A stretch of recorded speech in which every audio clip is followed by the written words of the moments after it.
docteur Ousmane Ndiaye directeur exploitation de la météorologie bu ANACIM ñu dem RFM fekk Babacar Fall ak équipe am bu paree nag ñu wàcc Soumbédioune fas yéene lay or groupe Futurs Médias ñëpp tey Soumbédioune lañ jëm merci beaucoup rendez-vous tout à l'heure.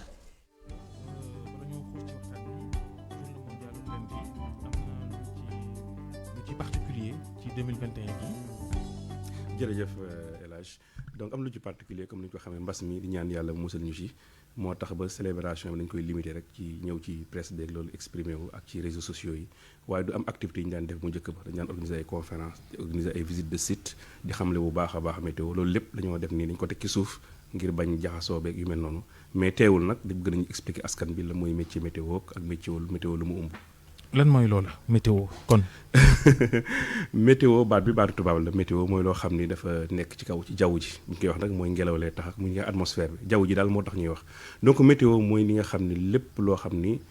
lënkaloo na ak jaww ji mooy jaww ci boppam mooy nuage yeeg taw yeeg niir yeeg taw yeeg coolo yeeg tàngoor beeg lépp ak li nga xam ni aussi dafay am lënkaloo ak jaww ji mooy mel ni géej gi mu ngi mel ni nit ñi ñuy dund ak ñoom ak yu mel noonu. léegi dañu gis ne changement climatique yi léegi mbir yi daanaka jaxasoo dëgg moo ci am dérèglement climatique. boo xoolee léegi sedd beeg tàngaay bi sax kenn xamul mars heure bi daana fekk muy tàng. léegi day sedd tey mu niis suba mu tàng suba mu sedd. lan moo waral mbir moomu nan nañu ko mën a expliquer. Ndiogou explique nga bi nga ne dérèglement climatique xam bu njëkk ba dañuy wax naan réchauffement climatique di wax tàngoor bi rek après ñu changé ne changement climatique léegi ñu ne dérèglement climatique muy mbir yi nam daan tëddee du tëdd nii li koy expliquer nag lu simple la mooy boo xoolee suñu jaww ji. mooy ngelaw yi fi nekk ak composition bi mu am dafay tax ba tàngoor bi mu koy téye muy tàng mu koy téye tàngoor bi donc li ñaan loolu la ñuy wax effet de serre ci tubaab loolu nag lu am solo la ci dundu doomu aadama nekk ni doomu aadama lu naturel la loo xam ni bu amul ci yeneen planète yi sax kenn xalaatul nit dëkk fa waaye li xew nag mooy nit ci ay activité am ci muy def mooy oto yi ñuy créé yeeg train yeeg lépp dañuy yokk gaz carbone di ko yokk ci atmosphère bi bu ñu ko yokkoon daal di yokk tàngaay bi tàngaay boobu nag atmosphère bi mu daan tëddee jaww ji ni mu daan doxee di ko tëddee noonu lay def nag bu indi ci ay coppite bi ñu ci gën a xam mooy tàngoor bi fi ñu toll sedd nañ ñi tàngoor bëri na lool ren booy xool sax amul presque sedd. loolu boo koy wax Sénégal dañ naan yëfi tubaab la te lu garaaw la. waaw dañ ko féetalee tubaab bi rek ñun duñu bàyyi xel yooya. ay pollution ak ñoom seen. yor suñuy super ki Njaga Njaay ak yeneen. di saxaaral jaww ji. te baaxul ci sunu dundin. baaxul suñu dund waaw ñu ko jëlee tubaab waaye nag du noonu ñëpp la affecté ñun sax la gën a affecté booy xool ndax ñun moom suñuy jumtuwaay bëriwul suñuy moyen bëriwul donc loolu bu ñu dalee ñun du ñu mën a li ñu naan adapté du ñu mën a dund ak moom du ñu mën a am li nga xam ni dañu ko mën a utiliser mën a dund ak moom moo tax ñu war cee góorgóorlu bu baax a baax pollution bi gis nañ feebar yu bëri yi muy indi xam naa du ma docteur waaye docteur mën na ci wax lu bëri gis nañ géej gi topp gis nañ ko avance de la mer muy érosion côtière gis nañ ko moo loo xam ne dañoo affecté parce que boo xoolee secteur tourisme lu am solo la suñu koom-koom te boo xoolee léegi plage yu bëri ñu commencé disparaître ngir géej gi nga xam ne moo ngi indi te loolu nag changement climatique moo koy indi boo xoolee ci mbirum mbay mi gis nañ ko mbay mi léegi ni mu daan tëdd daaw tëdd taw yi léegi day ñëw di ñëw yenn saa ñaan kañ la taw bi di commencé yenn saa taw bi teel a commencé yu mel noonu mbënd mi gis nañ ko temps yi at yi njëg yëpp suñu problème yëpp mooy mbënd mi taw yu bëri 5 septembre yu passé gis nañ li xew donc yooyu yëpp manifestation ñu gis mooy jeexante li nga xam ni mooy tàngoor ci jaww ji di ko indi donc li muy gën a jeexante ci ñun mu ëpp solo fopp li muy gën a jeexante ci Europe léegi nag li xew mooy comme tàngoor mooy li nga xam ne mooy li gën a manifeste te ñun dañoo min tàngoor ba dañuy yaakaar ni donc du lu garaaw mais moo tax bëgg naa la laaj bala ñoo delluwaat ci taw bi seddaay dafa mel ni dafa jeex Sénégal ren boo jëlee ci misaal ay fan rek la sedd wu tar wu tax ñuy wax bu weesoo xëy na Ndakaaru ak Ndar ak Cap Skirring mooy dëkk yi nekk ci wetu géej gi xëy na ñoo amum péex tuuti waaye biir réew mi sedd ba tuuti la fa doon ren est-ce que mën nga ñu wax ba xam xayma ngeen ko ba xam lu tax ak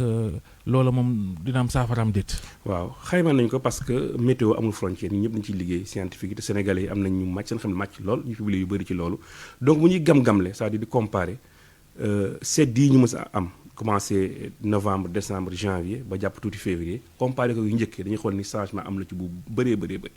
booy xool léegi seddaay bi non seulement dafay gàtt mais seddaay bi encore mooy gën a tuuti comme ñu daan am donc loolu li ko indi mooy dëgg changement climatique ni ma ko waxoon ñu koy wooyee ci tubaab réchauffement climatique mooy tàngoor mooy boo xoolee jaww ji li nga xam moom la ñuy yóbbu mi nga xam ni mooy oto yi ñuy yóbbu ak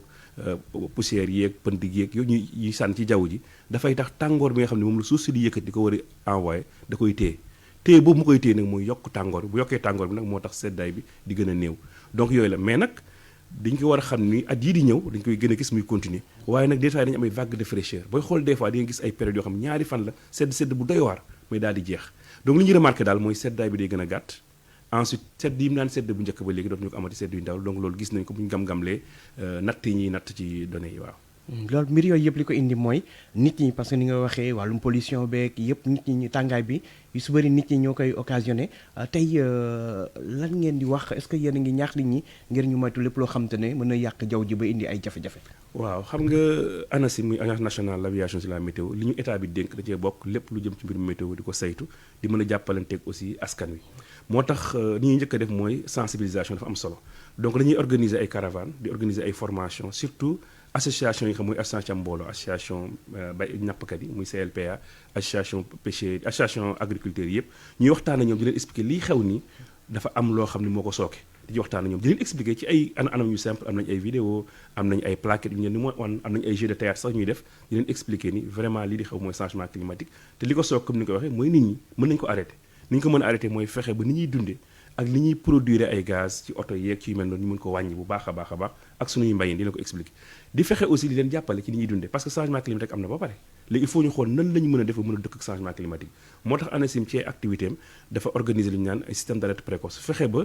ñi nga xam ni seen liggéey dafa lënkaloo directement ak météo muy baykat yi ak sàmmkat yi ak nappkat yi ñu leen di yëgal des fois que bu dee am na ay événement extrême ay géej goo xam ni dafay gintax yi dafay rëy ay taw yu metti yu mel noonu ñu mën leen koo yëgal à l'avance ñu mën a préparer comme seen moyen bëriwul seen i jumtuwaay bëriwul ni ñu mën a fexe rek ba fexe ba ñuy mën a farlu bu baax a baax fargu di préparer pour mën a affaire balaa muy ñëw ñu mën ko yëg pour mën a xool la ñu mën a jël seen jumtuwaay donc loolu liggéey nañ ci liggéey bu yaatu. mais am na loo xam tamit jaaxal nañu lool. ndax Sénégal ñu jël météo boole ko ak aviation civile. mu doon agence nationale de l'aviation civile. et de la météorologie. te moo ne li ñuy wax météo aéronautique. 3% la rek ci xeetu météo yi am ci àddina. loolu est-ce que moom lu jaadu la itam jël météo dugal ko ci aviation civile mu ëmb lépp. ndax am na météo agricole mooy soxal mbay meek ñoom seen. météo maritime. gaal yeeg bateau yi. lu tax Sénégal jël dogal jël météo dugal ko ci biir agence bi yor wàllu avion yi. waaw wax nga laaj bi am solo laaj bi dafa am tontu yu bëri benn mooy historique li xew. mooy booy xool météo Sénégal wala météo Afrique yëpp boo xoolee ñaan ASECNA bi ngeen xam publicité ma dara mooy ñoo moo ko créé parce que avion moom mënul daw sans météo ngelaw li moo koy téye boo gisee accident avion bu amee sax yàlla na ci yàlla musal li ñuy njëkk a laaj mooy la moo doon météo bi est-ce que taw la woon est-ce que ngelaw lu fort la woon est-ce que dafa woon poussière ba avion kii dawal avion mënul gis piste bi muy wàcc ak yu mel noonu donc aviation ak météo dañoo lënkaloo benn mënul dem sans morom donc bi ñu commencé di créer aviation en Afrique de l'Ouest mooy colonie française yi ci lañ commencé xam ni il faut ñu créer météo pour ànd ak moom donc historiquement météo aviation moo ko la àndal bi muy ñëw Sénégal léegi nag muy développé météo nag dañu naan li ñu suñu làkk mooy dafa tëdd njaaxaandaay mooy dafa transversal ñëpp a soxla météo tourisme soxla na météo aviation soxla na météo mbay mi nga wax soxla na météo pêcheurs yi soxla météo li ñuy liggéey ci pêche sax defe naa dañu ko liggéey feneen parce que ñoom aussi amal na leen solo mais Sénégal nag ci gis-gisam moo xam ni donc aviation comme am na koom-koom bu fa am mu jël météo lënk ko ak aviation pour li ñuy soxla li nga xam ne ci la météo war a développer ci sukkandikoo mu mën koo soutenir donc loolooy kii bi am na stratégique la ak historique. léegi lu jëm ci wàllum taw yi nga doon wax sànq. ñu ngi ni mois de mars. ren ndax dina teel a taw ak ndax taw dina bëri ren ji ci réew mi. jërëjëf waaye nag mënu ma cee toll fi ñu toll parce que daa am heure bu ñu koy xayma xam nga nawet bi buy ñëw suñu toll bu nee janvier février ba mars ba avril dafay difficile lool pour nga mën a xam nawet bi nu muy tëdd mais comme ni ko météo def ni ñu ko defee woon daaw en général fin avril moom incha allah nañ génne app bu leer daal ne saison bu nu muy tëdd pour nit ñi mën a préparer mais fi ñu toll nii lu teel commencé gu leen liggéey bi commencé gul pour prévision yi. commencé gul liggéey bi du wax parce que ñu ngi préparé données yeeg ñu préparé yu mel noonu di xool bu baax ni affaire yi tëdd muy indicateur yi tegtal yi nga xam ne ñoo ñuy wan saison ñu ngi koy topp mais avril la affaire di ñor dëgg-dëgg bi ñu mën a wax benn wax bu kon ne nag di ko topp mai juin juillet ba keroog saison bi di jeex. mais seen xayma bopp lay doon wala da ngeen ci lëkkaloo waa SILS ndax ñoom ñoo fi njëkkoon wax daaw. ne taw yi dina am ay mbënd. est-ce que yéen da ngeen liggéey ak ñooñu wala ku ne day xayma boppam. dañuy liggéey ak loolu waaye Georges nag ñoo ko njëkk a wax dëgg-dëgg ñoo ko njëkk a wax ñun avril déjà génn nañu bulletin officiel. waaw envoyé ko ñëpp ministère yëpp wax leen ko effectivement SILS dañuy travailler parce que météo amul frontière en général bu amee ay mbënd Sénégal dañu koy Niger Mali yëpp ñoo benn moo tax ñu am benn kuréel goo xam moo ñu lënk muy Agrimet ci la ñuy travailler ak ñoom Sénégal li ci participer comme ay expert mais aussi suñu expertise permettre nañu fii Sénégal aussi bu ñu ko defee ba pare ba ne SILS gi yëpp li lay xew ñun dañu koy jëlaat encore gën ko raffiner xool Sénégal gox par gox lan moo fay xew mën ko jox gouvernement pour ñu kii donc ñun en général dañuy njëkk a def xayma avril rek déjà ñu def xayma après dem participer ci SILS en fait Sénégal mooy jël xaymaam dugal ko ci SILS en général noonu la ñuy def ensuite ay experts yoo xam man yàlla du defee bokk naa ci lu bëree bëri di leen accompagner SILS pour mën a def xayma yooyu mais effectivement ni nga ko waxee noonu la dañuy boole ñun ñëpp Afrique mën a boole suñu doole pour mën a def xayma parce que climat bi booy xool saisonnier benn la yëpp ci Sahel comme ni ñu koy waxee. ci wàllu prévision séntu yooyu ak xayma yooyu est-ce que tey jii météo Sénégal am na jumtukaay rawatina yi mujjee xew ngir mën a def liggéeyam ni mu waree. waaw am na ay jumtuwaayam du ñu jumtuwaay manqué na te loolu dañuy remercier état bu baax accompagner travers projet yi mooy coopération yi am ak yu mel noonu ak aussi ni ñuy jàppale waaye nag dañu daan doyul loolu la ñuy wax parce que tey fi ñu toll boo xool expertise bi ñu am nombre de docteurs yi ñu am nombre de ingénieurs au niveau international tey Sénégal mën na toog benn niveau bu gën a kawe. yow ci nga bokk moo tax ma laaj la ko ndax liggéey nga ci kàngam nga ci yëf yi lu ci mel ni Catalina ga amoon ca Amérique sax liggéey nga ca. waaw la nga gis foofu li nga gis fii xam nga ni wutee na de xam naa da ngay naayisal rek. waaw boo ko bëggee noonu naayisal déedéet mais li ma bëgg a wax rek mooy effectivement am nañ ay moyens moom di ko wax parce que ñu ngi def ay prévisions chaque jour Sénégal def ay prévisions comme ni ko gisee télé ak rajo yeeg lépp ñu ngi ko ne def mais mun nañoo yokk loolu bu baax a baax parce que tey suñu économie suñu koom-koom dafa basé ci loo xam ne dafa dépendre ci météo boo xoolee agriculture xool pêche xool tourisme xool aviation bi ñuy wax donc booy xool secteurs yooyu yëpp dañu naan climato-dépendante la boo ci boole aussi santé donc moom moo tax dañu ci war a sëkkandiku bu baax a baax te gis nañ ñun li ñuy doxalanteeg ñooñu en général bu ñu amee prévision météo yi li ñuy sauver ci ay kii dina bëri même ci ay vie parce que boo xoolee pêcheurs yi bu ñu waxee bu leen dem géej parce que géej gi dafa sàmbara nañu sauver lu bëree bëri donc li ñuy wax rek mooy gouvernement bi naam jàppale nañu mais li ñuy bëgg mooy gën a am encore ay jumtuwaay ba tey Sénégal mën a nekk centre régional dafa am loolu mooy suñu vision ñun ANACIM Sénégal dafa war a jouer rôle bu am solo fii en Afrique de l'Ouest te créé nañ benn centre boo xam ni am nañ ko déjà bu organisation mondiale la météo jox li ñuy bëgg rek mooy jumtuwaay te nga baal ma remercier aussi l'Ouest jumtuwaay est-ce que nit ñi tamit am ngeen nit ñi doy parce que yu mel noonu tamit ressources humaines yi da ci am solo nit ñi ci wàllum liggéey bi waaw ressources humaines moom lu am solo la parce que ressources humaines sax mooy base bi am nañ loo xam ni nag mën naa def liggéey mais bu ñu amoon ñeen ci lay gën parce que yow da ngay formé waate ci Afrique sax rawatina SILS ak ñooñu ak ñoom Agrimet am na ñoo ci formé waaw lan la ñuy def dañuy woo ci formation ak séminaire parce que loolu suñu expertise aussi te dafa baax aussi Sénégal li mu daan taxawee di ko taxawee di dem di former nit ñi di partager ñun li ñu am di leen jàngal di leen xamal ci leen nit donc mooy wane expertise bi am na fi Sénégal du man rek mais ak sama yeneen naataangoo yoo xam ne ay docteur lañu ñu ngi fi seen xam-xam màcc ci loolu gis nañ ni am na lu ngeen yàggoon sàkku mooy nit ñi di xool météo bu ñu xëyee bon nappkat yi gis nañ ni am na ci ñoo xam ne ba léegi ñu ngi koy sàggane am na ñuy xool am ñu dul xool moo waral léeg-léeg loraange yi ci géej xooloo météo dem géej yëngu te météo waxoon na ko waaye bàyyi woo ci xel wala nga dégg ko ba noppi ne naa dem rek takk say téere rek ñoom seen jikko yi ci wàllu météo am na changement tuuti ndax nit ñi léegi ak seen téléphone bu ñu xëyee dañ naan la nangami degré dina tàng dina sedd loolu itam jéego la am déedéet oui waaw loolu la sax def nañ ay suivi évaluation boo xam ay natt dem laaj nit ñi ay enquête gis nañ ci soppite bu ëpp surtout boo demee ci mbirum baykat yeeg yooyu da ngay soppite ko bu rëy tey boo xoolee suñu mbokk nappkat yi dañuy wax balaa ñuy dem géej dañuy xool météo ba pare balaa ñuy dem boo xoolee ci plage boo xoolee fii Soumbédioune rek di nga gis ni am na benn drapeau boo xam ne fa lañ fi samp bu dee géej gi dafa war a sàmbara drapeau bu xonq la ñuy sañ pour bu leen dem bu dee géej gi baax na ñu tax drapeau bu vert mais nag des na comme ni nga ko waxee daam loo xam ne problème culturel la ñoo dépassé ñi def nañu ay sensibilisation yu bëree bëri mais da ngay gis des fois li ñuy remarqué mooy bu ñuy waxtaan ak nappkat yi dañu naan nappkat dëgg du xaar ba météo di ko wax mu doon dem nappi xam nga loolu tamit croyance la ñu dañoo gëm ni nappkat da nga koy doon da nga koy nangam du météo mooy tax a bañ a dem géej muy beneen bi des na mooy économie dañu koy gis yenn saa ci ñoom ni géej gi dafa sàmbaraax pendant une semaine ñu ñëw laajte ñu ne génn dafa sàmbarax encore ñu ne amul ñoo toog fi ñu toll vraiment metti na 3 semaines nañ dem rek lu ñu am baax na yooyu aussi dafay am donc moom moo tax vraiment ku yu bëri la comme ni ñu koy waxee mais je pense bu ñu continuer sensibilisation bi xam leen ni vraiment ñoog sa bakk njëriñ loo fekk comme ni ñu koy waxee balaa ngay dem géej day fekk nga nekk fa déjà ñu ngi continuer sensibilisation yi di def ay caravane di expliquer bu baax a baax effectivement gis nañ ci ay soppeeku yu bëree bëri aujourd'hui développé nañ ay méthodes yoo xam ni mooy supposons tey bu ñu prévoir loo xam ni lu jéggi jalo la ñuy envoyé ay messages ay SMS ñu jot ko seeni téléphone daal koy recevoir mieux sax léegi bi ñu defee évaluation am na ñuy wax ni ñoom dégguñu tubaab gis nañ ko démb message bi mais xamuñu lu mu wund donc moo tax léegi am nañu ay collaboration yu ñu def yoo xam ne du suñu kii mais ñeneen ñi collaborer pour ñu mën di envoyer ay message vocal mooy tey sa téléphone day jékki-jékki sonné ni sonnerie bi di sonné rek nga xam lii météo la nga décroché am benn bataaxal boo xam ci olof la daan na la météo nee na teg géej gi dafay sàmbaraax bu leen dem yu mel noonu donc am na ay avancement yu bëree bëri ñu ngi koy sentir mais nag doyul ndax tant que ay nit ñoo ngi dee ngir loo xam mën nañu ko éviter rek ñun dañuy gis ni des na ba léegi. wàllum nawet bi laa ñëwaat ak taw bi yaa ngi doon wax sa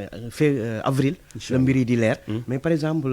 di arrivé ngeen def des prévisions à moyen ou long terme par exemple ne at yi kat nangam mbir yi dina demee nii est-ce que par rapport à ci loolu mën nañ nag ñi njort ne ren nan la tendance yi lan la joxe. waaw xam nga booy xool dañu naan prévision rek mais app yi prévision yi dafa façon bëri am na prévision yoo xam ne comme li xew suba ngay wax am prévision yoo xam ne ni ñu ko waxee ay 10-20 jours am mois am prévision day dem ba ci ati at léegi li ñu gis moom mooy tàngoor bi moom tendance am mooy croissance day gën di tàng loolu gis nañ ko mooy li gën a leer changement climatique sama naataango yëpp defe naa yi travail au niveau international muy GIEC d'accord nañ ci loolu moom amul lam yëpp d'accord nañ ci waaw d'accord nañ ci am na yeneen phénomène yu ñu gis Sénégal ci yenn diwaan yi misaal bi ñuy faral di jël mooy Kolda li ñuy wax écart thermique yi Kolda mën na xëy def 14 degré bu tisbaaree mu dem 40 degré am na sax njeexital ci wér-gu-yaram nee nañu looloo itam lu yéema la te gënul daal waaw lu yéeme la gënul ci santé parce que li ñu naan variation diurne bi lu am solo la te des fois nit ñi dañu ko choc thermique yooyu dañu koy gis xam nga da ngay dégg ñu naan kii doon nekk di waxtaan léegi la julee tàkkusaan rek mu daanu rek ñu ne dem na yu mel noonu choc yooyu moo koy indi en général li koy indi nag en général mooy des fois dañuy nekk période bi nga xam ni mooy période seddaay la normal supposons comme période bi comme boo gisee suba gi ne dafay sedd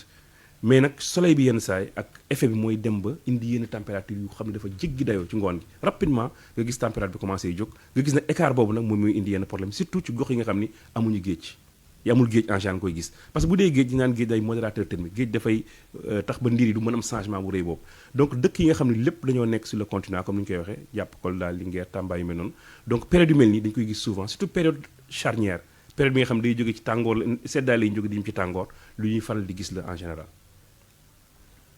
am na loo xam ne itam bu ma ko laajee ñu ni maa koy laaj waaye laajuma ko koor gi moom ren dina sedd wala dina tàng. di ci daa ragal koor moom daa ragal koor d'accord léegi koor gi xam nga ko naa weer moo ci war a des wala lu moom koy matu ko sax matu ko incha allah rabi dinañ leen jox app yi xam naa ndax fin du mois mars bi war nañ def yeneen app pour wax ni avril bi na lay tëdd incha allah donc boo leen demee suñu site web wala suñuy bulletins yi ñu envoyé nañ ci jox ay app ci koor gi incha allah. foog ñu wax ci baykat yi nag. ak taw yi. dañoo gis ni dafa mel ni nawet daa tuxu Sénégal.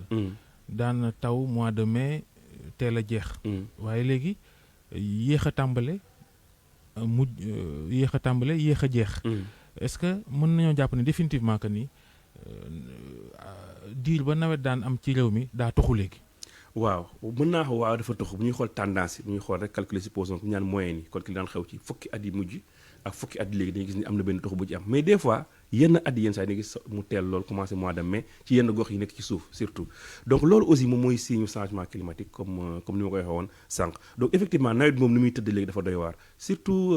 boo xoolee Babacar mooy des fois dañuy gis première taw mu taw